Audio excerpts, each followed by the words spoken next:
Normal period में हम लगभग 80 ml के करीबन ब्लड का लॉस होता है। और ये इसलिए होता है कि बच्चेदानी की जो अंदर की झिल्ली होती है वो हर महीने तैयार होती है कि शायद प्रेगनेंसी हो, तो वो झिल्ली अपनी तैयारी करती है और जब नहीं आती है प्रेगनेंसी तो उसको हम बाहर फेंक देते हैं।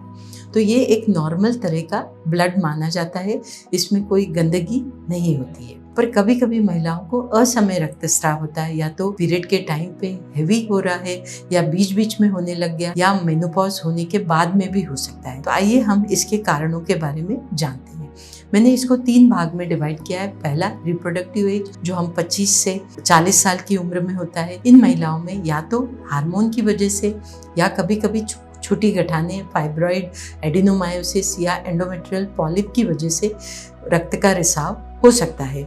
या कभी महिलाएं जो ओरल कॉन्ट्रासेप्टिव पिल्स लेती है तो उसके कारण भी ब्रेक थ्रू ब्लीडिंग जो हो सकती है, क्योंकि हार्मोन के लेवल मेंटेन नहीं हो पाते। दूसरा जो अपना एज वाइज है वो है मेनोपॉजल ट्रांजिशन एज, जो 40 से करीबन 45 साल की उम्र में होती है। इन महिलाओं में ईस्ट्रोजन तो बराबर बनता रहता है, पर प्रोजेस्टेरॉन की कमी के कारण अंदरूनी झिल्ली जो है काफ़ी मोटी हो जाती है, जिसके कारण पॉलिप के डेवलपमेंट या एंडोमेट्रियल हाइपरप्लेशिया होने की संभावना रहती है, तो ये ज़्यादा ब्लीड करते हैं।